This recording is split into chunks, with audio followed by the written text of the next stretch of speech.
గురు బ్రహ్మ ప్రేక్షకులకు నమస్కారం అండి. ఈ వీడియోలో 2025 నుండి 2027 వరకు ఈ మధ్యలో ఉన్న 26 నెలల పాటు శని భగవానుడి యొక్క ప్రభావం అనేది తులారాశి వారిపైన ఎలా ఉండబోతుందో క్లియర్గా వివరిస్తానండి.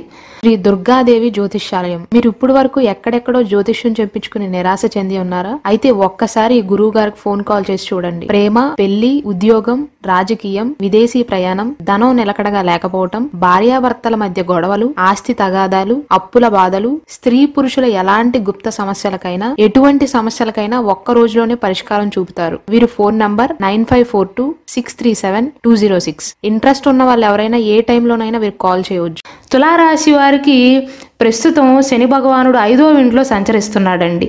2025 మార్చి 29వ తారీఖు నుండి 6వ ఇంట్లోకి అంటే మీనరాశిలో సంచారాన్ని మొదలు పెడతాడు. ఈ సంచారం అనేది 2027 జూన్ 3వ తారీఖు వరకు కొనసాగుతుంది. అంటే 26 నెలల పాటు శని సంచారం అనేది మీనరాశిలోనే కొనసాగుతుంది. కాబట్టి ఈ 26 నెలల పాటు శని ప్రభావం అనేది మీ పైన ఎలా ఉంటుంది, ఎటువంటి రెమెడీస్ని ఫాలో అవ్వాలో వివరిస్తాను. సాధారణంగా శని భగవానుడు తులారాశి వారికి 4వ ఇంటికి 5వ ఇంటికి అధిపతి అండి. శని ఇప్పుడు మీ 6వ ఇంట్లోకి వెళ్తున్నాడు. కాబట్టి తులారాశి వారికి మంచి సమయంగా చెప్పవచ్చండి. పూర్తిగా కాకపోయినా 70% అనుకూలిస్తుంది. మెయిన్గా మీకు పాజిటివ్ పాయింట్ ఏంటంటేనండి, శత్రువులు మీ ముందు తల వంచుతారు. గతంలో తులారాశి వారిపైన కేసులు పెట్టి కానీ లేదా కోర్టుకు లాగి కానీ ప్రాపర్టీ విషయంలో కానీ ఎవరైతే ఇబ్బంది పెట్టారో ఈ సంవత్సరంలో 2025 మార్చ్ తర్వాత నుండి మాత్రం ఏమీ చేయలేరు. ఉద్యోగ వ్యాపారాలలో అబోవ్ యావరేజ్ ఫలితాలు ఉంటాయండి. శని భగవానుడు సాధారణంగా 3వ ఇంట్లో ఉన్న, 6వ ఇంట్లో ఉన్న, 11వ ఇంట్లో ఉన్న అనుకూలంగా ఉంటాడండి, మంచి చేస్తాడు. ఇప్పుడు ప్రస్తుతం 2025 తర్వాత నుండి శని భగవానుడు మీ 6వ ఇంట్లోనే ఉంటాడు, అంటే మంచిల్లే. కాబట్టి సవాళ్లను అధిగమించి శత్రువుల పైన తులారాశి వారు విజయాన్ని సాధిస్తారు అని చెప్పవచ్చు. అయితే తులారాశి వారు గుర్తుంచుకోవాల్సింది ఏంటంటేనండి, శని భగవానుడు నిదానంగా కదిలే గ్రహం. కాబట్టి ఫలితాలు అనేవి నిదానంగా ఉన్నప్పటికీ కూడా న్యాయానికి ఖచ్చితంగా ప్రతిఫలాన్ని అందిస్తాడు. ఈ శని యొక్క ప్లేస్మెంట్ అనేది శుభప్రదంగా చెప్పవచ్చండి. ప్రత్యర్థులపైన విజయాన్ని సాధిస్తారు. వృత్తి వ్యాపారాల రంగాలలో మెరుగైన ప్రభావాన్ని కూడా చూపుతుంది.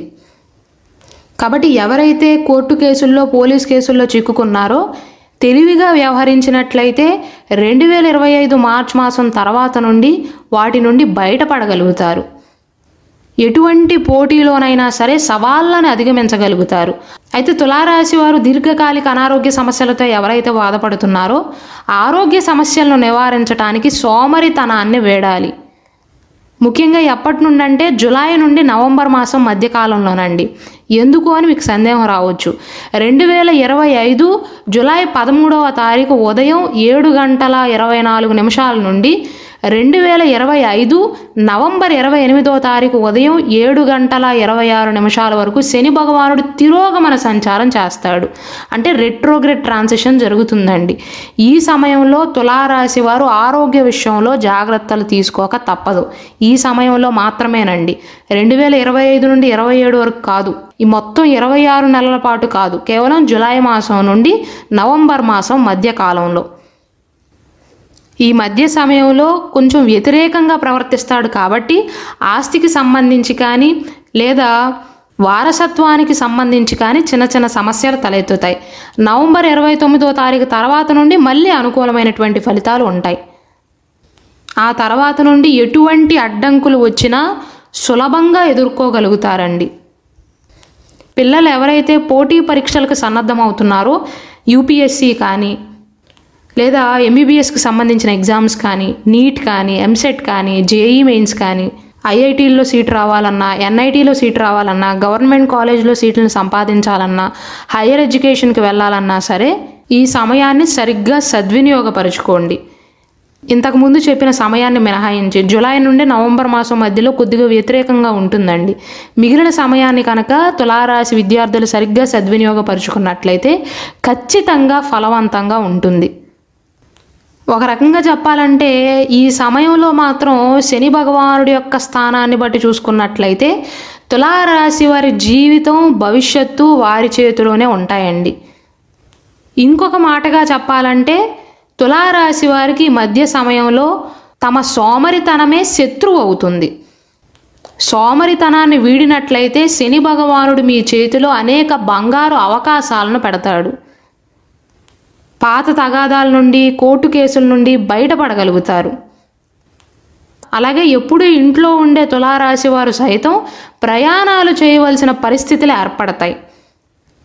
పొదుపు చేయగలుగుతారు, ప్రయోజనాన్ని పొందగలుగుతారు. అయితే నేను ఇంతకుముందు 2025 సంవత్సరంలో తులారాశి వారికి ఎలా ఉండబోతుంది అని ఒక వీడియో చేశానండి.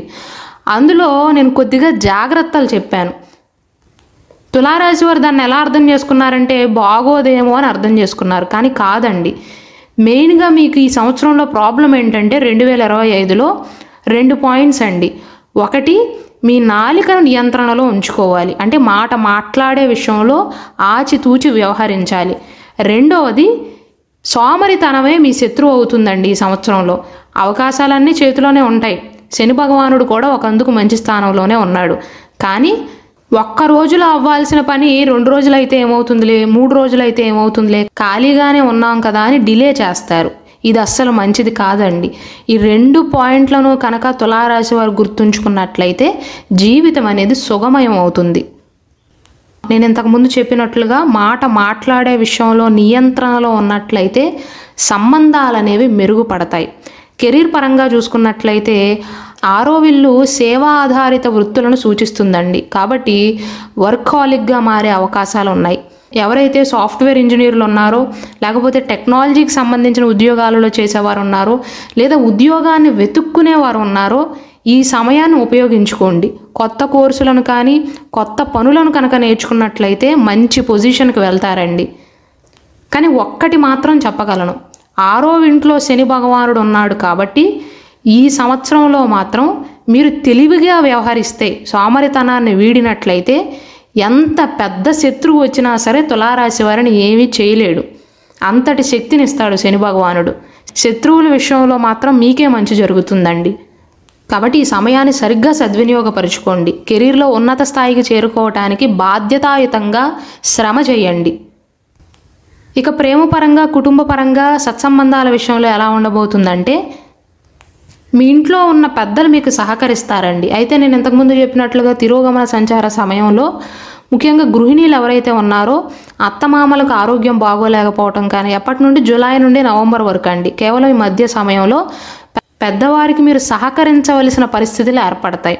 వైవాహిక జీవితం పరంగా అయితే కుటుంబంలో మంచి అనుబంధం ఉంటుందండి.